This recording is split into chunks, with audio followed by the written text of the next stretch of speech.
Hi, this is Brooke Lounsbury, registered nurse and expert contributor at CaringVillage. Each week I answer your questions about caregiving and offer tips and solutions. Medical disclaimer: although I am a nurse by profession, I am not your nurse. All content and information shared is for informational purposes and educational purposes only. It does not constitute medical advice and does not establish any kind of patient-client relationship. Always consult a professional who is aware of all the facts and circumstances of your individual situation before making any changes or decisions about your health or well-being. Today's question comes from Clint. My wife's Alzheimer's has been progressing, and she has started to get up at night and wander the house. When I find her, she is confused and isn't able to tell me why she's up. I put her to bed. Sometimes she will go back to sleep, but more often she gets back up and is back to wandering. I'm not sure what to do to help her get back to sleep. I'm getting sleep deprived myself. Part 2, creating a safe home environment for your loved one when they wander at night. To begin with, evaluate your environment. Household chemicals, tools, small handheld appliances, and sharp objects can all pose a hazard. Put these items in a secure, out-of-sight area of the home where your loved one can't reach or access these items. In addition, remove stove knob covers. That way they won't be able to turn the stove on and walk away. If you have a garbage disposal, disconnect it. Also, firearms must be stored in a secure place, preferably in a locked cabinet. Prescription drugs, supplements, vitamins, these all can be mistaken for food. Remove and secure all of these. In addition, your loved one may mistake houseplants for food. Remove all houseplants from the home. Be prepared for emergencies. Have a first aid kit available.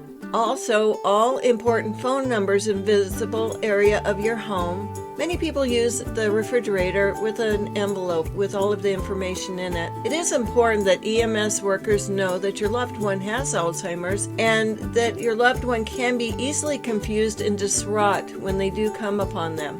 In addition, make sure safety devices are all working in order. Make sure your carbon monoxide and smoke detectors and fire extinguishers are available and are inspected regularly. Be sure to replace batteries twice a year during daylight savings time if they're not hardwired. Install locks to keep loved one from wandering. In addition, remove all locks on interior doors so they can't lock themselves in a room. Keep all keys out of the reach and sight of your loved ones so that they cannot get them and open and close and lock doors on their own.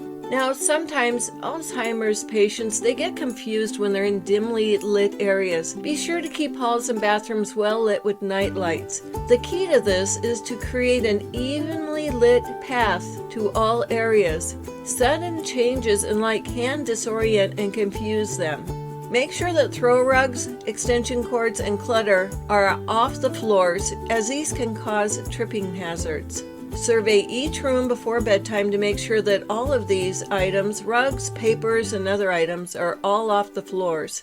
If your loved one tends to use the water at night or any other time, be sure to set the water heater to a safe temperature to avoid scalds and burns.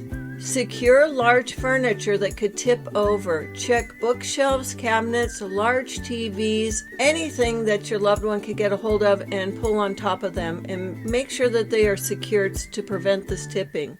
One idea that I think might be good for a lot of people that's really pretty inexpensive is a closed system camera that you can have installed in each room, and you can monitor activities. This can offer you peace of mind to know where your loved one is and to make sure that they are in a room, or if they are somewhere, that they are safe. That would help you avoid having to get up at night all the time. Now, if your loved one really is highly active and you've tried behavioral strategies, medication changes, activities changes, and that kind of thing, and they're still highly active at night, you may want to consider hiring an overnight caregiver.